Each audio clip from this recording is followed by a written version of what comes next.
Guys সকলোলৈকে নমস্কাৰ জনাইছোঁ জোনাকী মেডক ব্লগ চেনেললৈকে। আজি দেখুৱাব বিচাৰিছোঁ চকাম কমিউনিটি হলত নাৰী দিৱসৰ উপলক্ষে PRI-CBO কনভাৰ্জেন্ট প্ৰজেক্টৰ অধীনত বাল্য বিবাহ আৰু মাদক দ্ৰব্য বন্ধ প্ৰতিবাদ এখন মঞ্চ নাটৰ জৰিয়তে দেখুৱাব বিচাৰিছোঁ। চাই থাকিব সকলোৱে স্কিপ নকৰাকৈ লাষ্টলৈকে।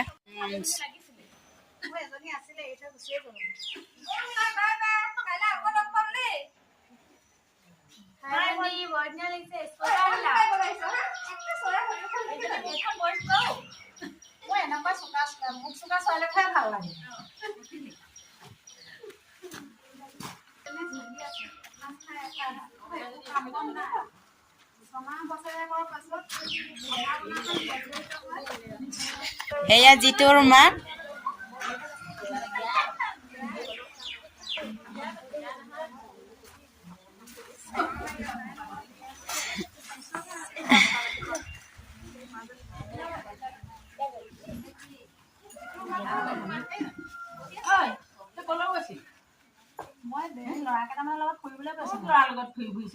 কেনেকে চলিব? মই চুলাই বনাই বনাই বিক্ৰী কৰি তোক পোহপাল দি আছিলো।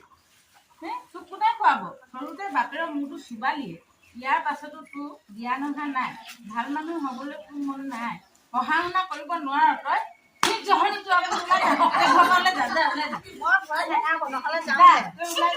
মই এনেকে খাই থাকিম যা।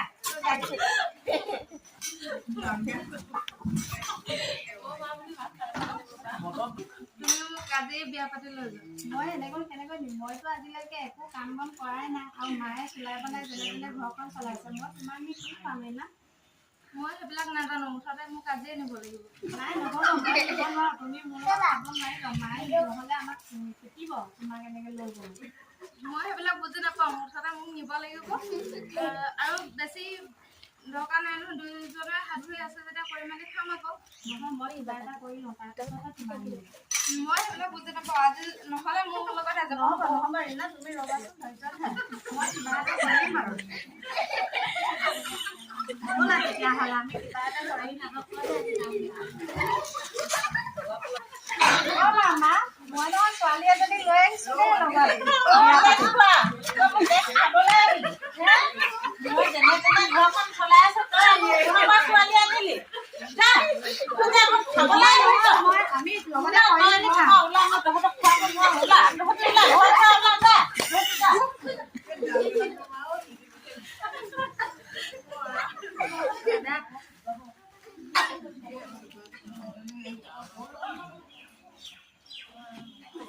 কি কৰিছে সপিয়নী?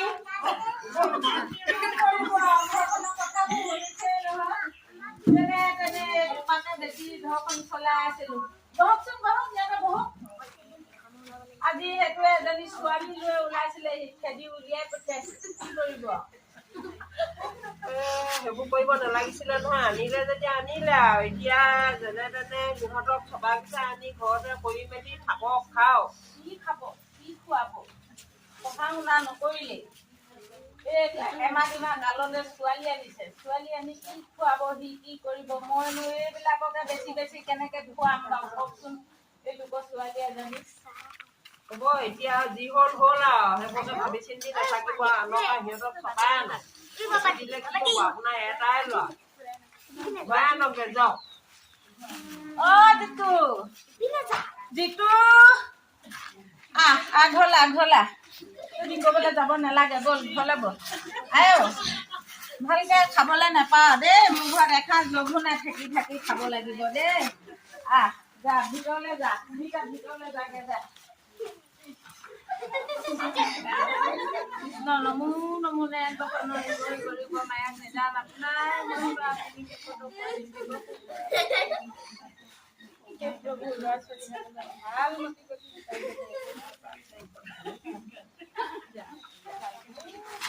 ভালকে তোমালোকে চলি কৰি মাৰ লগত থাকিবা খাবা দেই।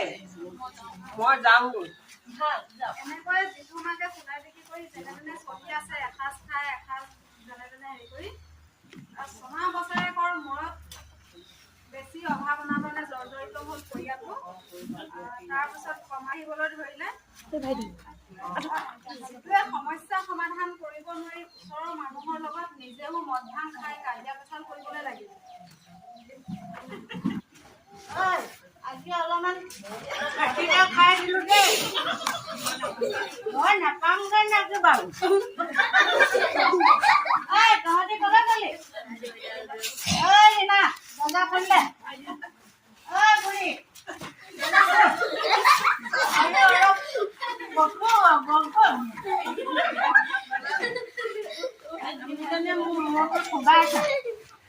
দৰ্জা খুলিছানে? গাঁৱত মই কলৈ গলি? দৰ্জা খোল, খুলিলি নে?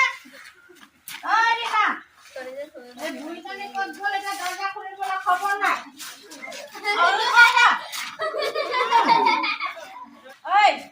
দৰ্জা খুলিলো, তই ভিতৰত নোসোমা, ভিতৰত ওলা।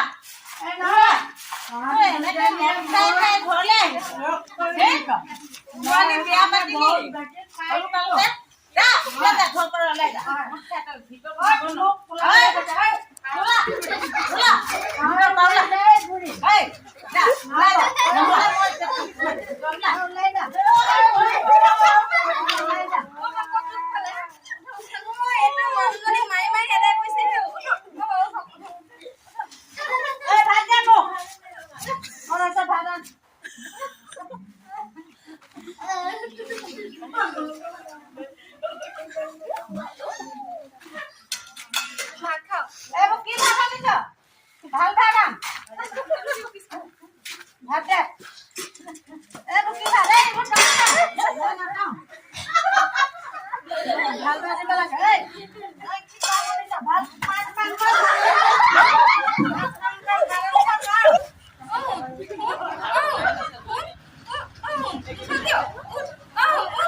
ডাক্তৰক ফোন কৰিব লাগে, আকৌ ডাক্তৰ মাতিব লাগে। কি হৈছে?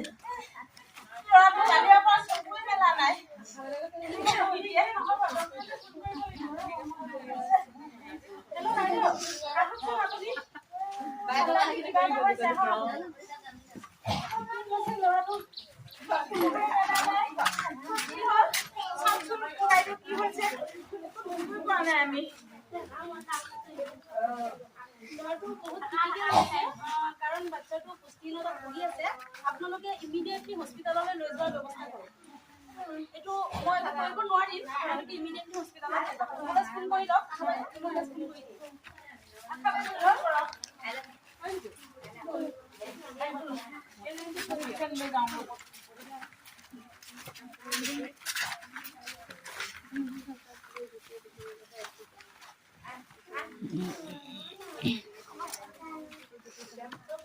আনফালে যিটোৱে পৃথিৱীৰ কথা একো গমকেই নাপায়, ওচৰৰ মানুহে খবৰ দিয়ে ল'ৰা নাই, এনেতে মাকে চৰ মাৰি দিয়ে।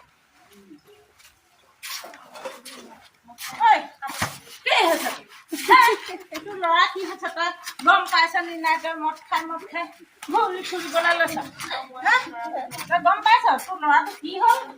মানুহজনী মেডিকেল গ'ল, তই কি কৰি আছ? কম বয়সতে ছোৱালী বিয়া পাতি তই এই কাম কৰিছ? মই ঘৰৰ পৰা যাওঁগে তেতিয়াহ'লে।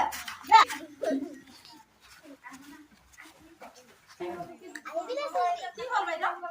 কি হ'ল? ফোন কৰিছে বলক।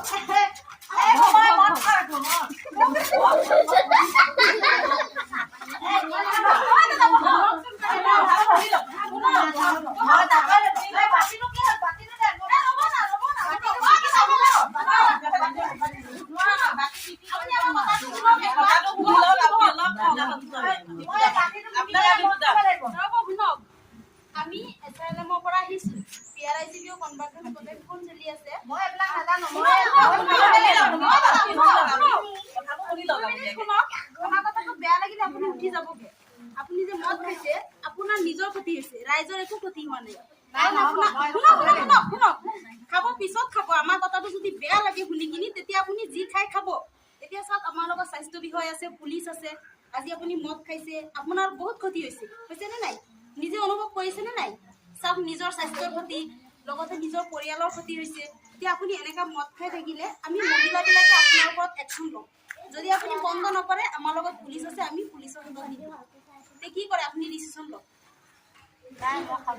এনেকে খালে আহিবলগীয়া সন্তানটো কি হ'ব? সেইটো কথা ভাবি চাব, নিজৰ মানুহজনীৰ কথা ভাবি চাব। আৰু আজিকালি সন্তান মানে এটা আঁচনি ওলাইছে, মাজনী আছে লগতে আপুনি আগৰ সন্তানটো পাইছিলে নে নাই? শুনিছেনে দাদা? আৰু শুনক, লগতে আমাৰ বিভিন্ন আঁচনি আছে। এনাই নামৰ জীৱিকা সখী বাইদেউ আছে, লাভলী নিজে উপকৃত হ'ব পাৰিব। মদৰ ব্যৱসায়টো বন্ধ কৰক। নিজৰ মাৰ লগত আপুনি হাতে হাত মিলাই পেহীৰ লগত লাগক, বা আমাৰ যোনবিলাক আমাৰ চৰকাৰী আঁচনিবিলাক আছে, আমাৰ সংযোগী আছে, বিভিন্ন ঘৰ হওক, পেঞ্চনেই হওক, মানুহজনী আপোনাৰ বিধৱা হৈ আছে, বিধৱা পেঞ্চন এটা পাব, বা নতুনকৈ অৰুণোদয় আঁচনি ওলাইছে। এইবিলাকৰ যোগেদি আপোনালোকে পৰিয়ালটো ধুনীয়াকৈ ৰাখিব পাৰিব। আপুনি মদ খোৱাটো এৰি দিয়ক, নাখাব আৰু। হয় নেকি? মই বুজিয়ে পোৱা নাই নহয়, আপোনালোক চিনিয়ে পোৱা নাই। তাতে আৰু আপুনি বুজি লওক, আপুনি আপোনাৰ মানুহজনী গোটলৈ পঠাব, কম মূলধন পাব, মূলধন গোটৰ পৰা ল'ব পাৰিব, লৈ পিনি আপুনি এটা অকণমান ব্যৱসায় কৰিব পাৰিব। পইচা পাতিটো অসুবিধা নহয়। গোটৰ মিটিঙলৈ পঠাব, আপুনি গোটেই ঘৰখন তেতিয়া শান্তিয়ে চলিব। পঞ্চায়তৰ লগত যোগাযোগ কৰিব, আমাৰ সংযোগী আছে।